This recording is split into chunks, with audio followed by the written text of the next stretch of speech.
Welcome back to War Thunder Weekly News. This week we got 3 devlogs for new French aircraft. Also, naval forces has improved a lot. We'll get to that soon. First, let's get to these devlogs. First up is the P.631. It's an attacker, a twin-engine attacker that uses the same engines as the Duck, has 2 cannons and 6 7.5 machine guns.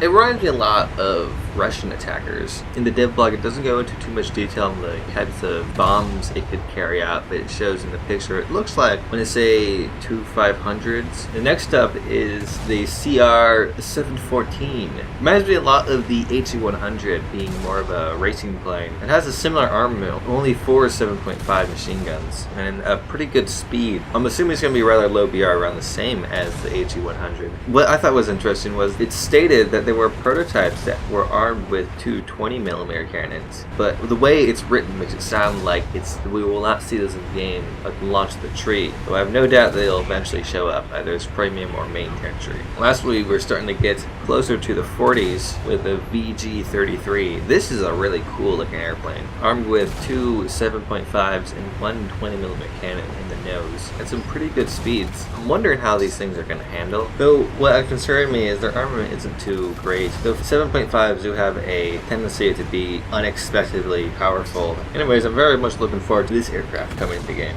On the website of one of the modeling companies that Gaijin employs, they posted some images of the turrets of a Lancaster, which are in very high detail and they look really nice. But it's interesting, why would they bother designing turrets of a bomber if we don't have turret views in the bombers? We don't even have detailed cockpit views. This is not the only time that this company had shown images of things that they're working on for Gaijin. There was also a 3D model of a Russian engine, I don't remember what type, in very high detail. It looks nice, but this was posted a year ago. I don't think it's been added to the game yet. John Plagis' Spitfire LF Mark 9 is for sale on Humble Store for $24.99. I got this aircraft on sale quite some time ago when it was still on the Gaijin store. But if you have the money to spend and you want a very good British premium, I would suggest getting it. I have no idea how long it's going to be on this store. It doesn't seem like there's any time limit or anything. So I would say that you should heavily consider it.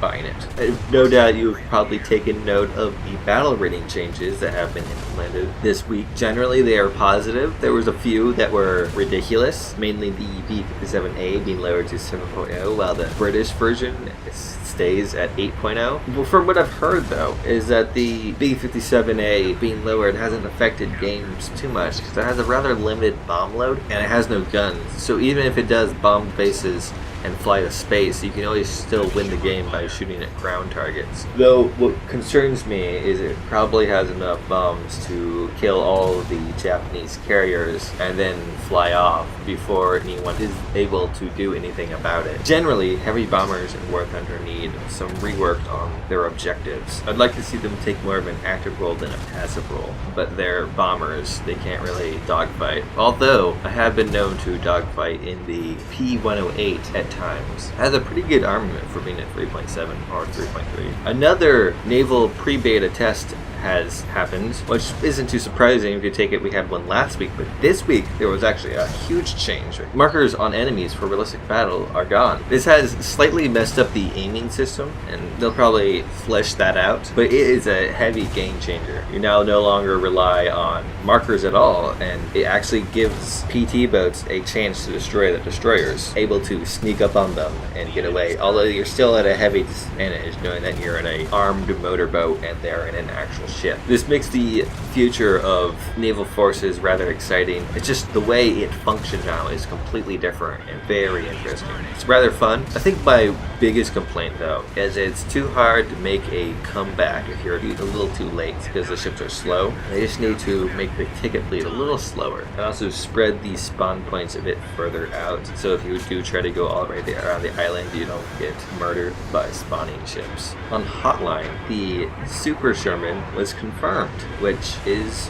rather exciting, although what's interesting is there was no date, not even a soon, on when it's coming into the game. This had started some discussion on where the Super Sherman would be placed. It's a US tank modified by the French, used by the Israelis. Now, as France and Israel do not have nations in game yet. You would think American, but France is going to be a nation in game soon, and they're going to need tanks. And since there's no date put on this, I'm thinking it's a possibility that this is going to be one of the French tanks that we see. Although it's also possible that they put it in the US tree, because Gaijin has very poor foresight. We can look at that with the Canadian vehicles and the Italian vehicles and the French vehicles. Maybe it's someday the Chinese vehicles. It says that there was a bunch of changes to various vehicles in the changelog. Although what's most exciting is the Chi Nu 2, Chito, Chito Late, Chiri, and Nato, all users of the Type 5 cannon, have been given new armor-piercing shells. Although what's interesting is the Nato was given APCR, while the others were given another type of APHE. But